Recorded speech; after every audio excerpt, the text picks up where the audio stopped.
Gracias, amable audiencia, por el favor de su atención. Una entrega más, el doctor Julio Castro quiere compartir con ustedes ideas que en cierta forma generan riqueza humana y material. Hoy queremos tratar un tema que es muy importante y tiene que ver con las autoridades, y tiene que ver con la ciudadanía, y tiene que ver con la movilidad, la circulación humana en una sociedad específica, compitiendo en un espacio, ya sea abierto, ya sea cerrado, porque se da la competencia en una misma familia. Por ejemplo, a veces hay familias que tienen un solo baño y ese solo baño le genera una situación de tensión y conflicto. En otras se da en el plano de un edificio, en el uso de, por ejemplo, un ascensor. Se pueden generar situaciones de inconformidad. Pero generalmente en lo que es la dinámica del urbanismo, el urbanismo pertenece a las autoridades. Es la forma como las ciudades han sido diseñadas. Por ejemplo, tenemos el caso de Singapur. Singapur es una de las ciudades con un mayor urbanismo que inclusive New York, porque a veces New York tiene zonas sumamente desagradables. Y no depende ya de la persona individual, sino que depende de la mayor, o sea, los alcaldes, depende de las ciudades en su funcionamiento, en la aplicación de sus recursos, a la búsqueda de una estructura que sirva de base para la convivencia y la vivencia humana. Estamos hablando de un elemento importante. Por el urbanismo entonces se da una competencia. Se da una competencia en la que tenemos que, en cierta forma, rivalizar por el espacio libre para podernos mover. En una acera, en un metro, en un espacio en el cual la persona coincide en un salón de clase, en un pasillo, y coincide, y no le cede el paso a otra persona atendiendo a criterios y normas. Generalmente en la historia de la humanidad está la urbanidad.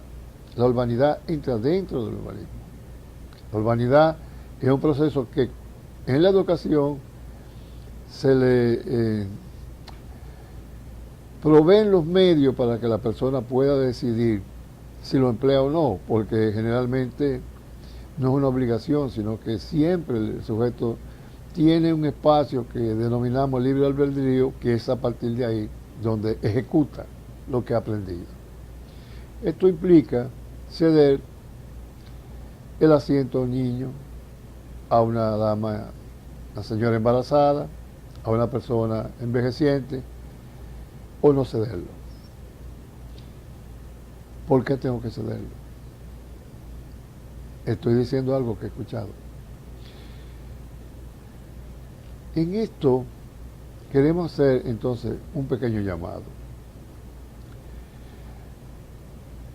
entendiendo que la interacción genera información, es obligado.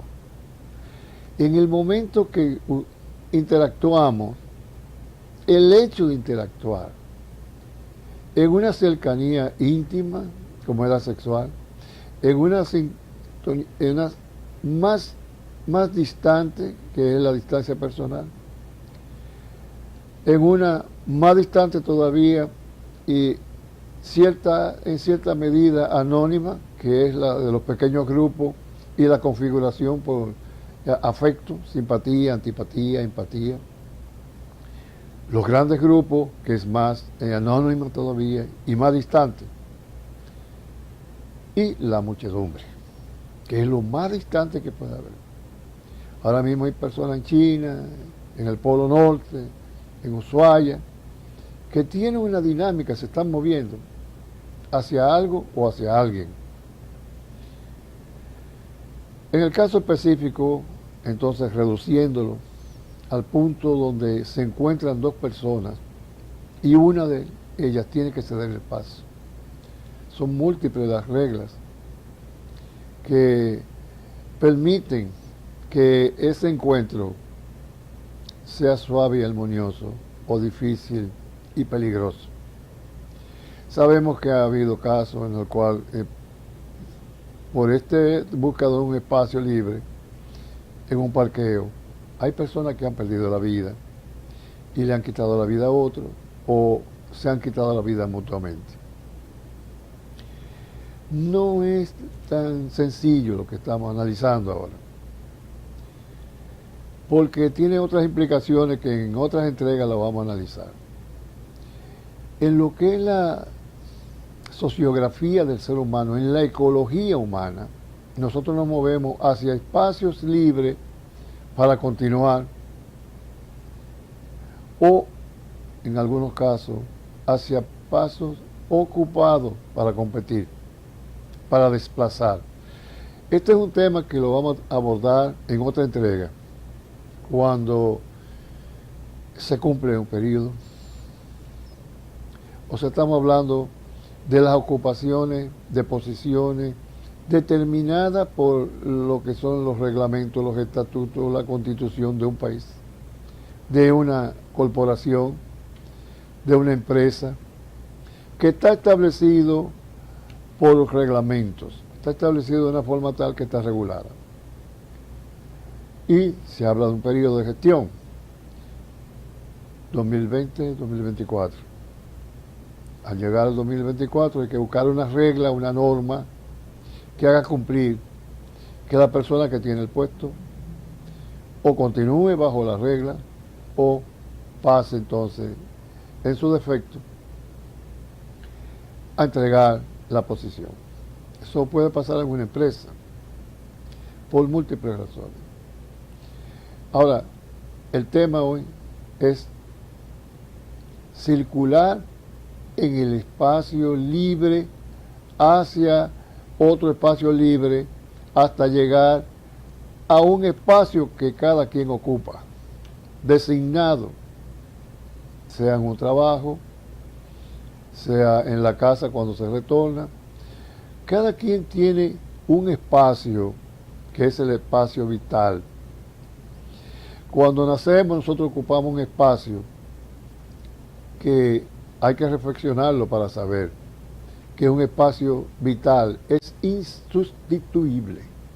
Este espacio que cada quien ocupa solamente se cede, es más, no se cede porque en algunos grupos que tenemos de peña tenemos esa postura, ni siquiera con la muerte, porque tiene que ir a un nicho, una tumba, sea cremado o no, sea lanzado al mar o las aguas, como ocurre en la India, el Ganges. De todas maneras va a ocupar, los átomos van a ocupar algún lugar en el espacio. Entonces, esa ocupación de cada quien en su espacio vital, con su corporalidad, con el cuerpo que le fue donado, en lo que fue la vivencia íntima en la que un espermatozoide logró entonces gestar un óvulo. ¿Y por qué lo señalamos ahí en ese nivel? Porque es el más íntimo. Un grupo de espermatozoides luchan por llegar hacia el óvulo. Un solo óvulo, a veces más, en casos que no son los promedios, los normales. Al momento de llegar, la naturaleza genética juega un papel tan importante que coronan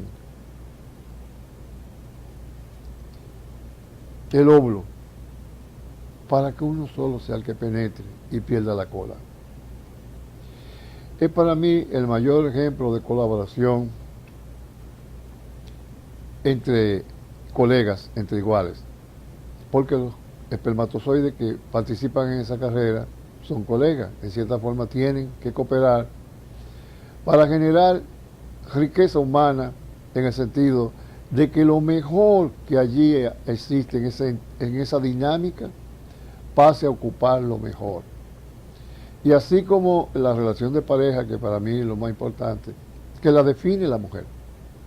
Es la mujer quien regula y guarda, vigila con celo la optimización de la especie. O sea, una mujer no se enamora de cualquier persona. En cierta forma hay una intuición que capta la genética del sujeto que en cierta forma va a pensar o piensa que la ha conquistado, pero en cierta forma es la mujer, y no la mujer, sino la especie humana, la que ocupa la feminidad, y la especie animal la que ocupa la feminidad también. Escoge a su pareja, escoge la genética que lleva. Cuando una pareja pasa por el ritual, sea de una entrega ritualizada en una boda, del tipo que sea, la etnia que sea, bajo los predicamentos que sea, es entregada por la sociedad, entregada por la familia, por los amigos, por los testigos, es entregada. Se generan acuerdos importantes. Estos acuerdos juegan un papel de quién ocupa entonces esa relación. ¿Quién cumple con la lealtad, con la fidelidad, que son elementos importantes? Yendo entonces, es el más íntimo. Vamos a dilucidar esos temas en otras entregas para que quede cada vez más claro cómo podemos hacer nuestra vida más rica en términos humanos y en términos materiales. Y es por esto que en ese punto en el que nosotros procuramos un espacio para realizarnos de eso que estamos hablando.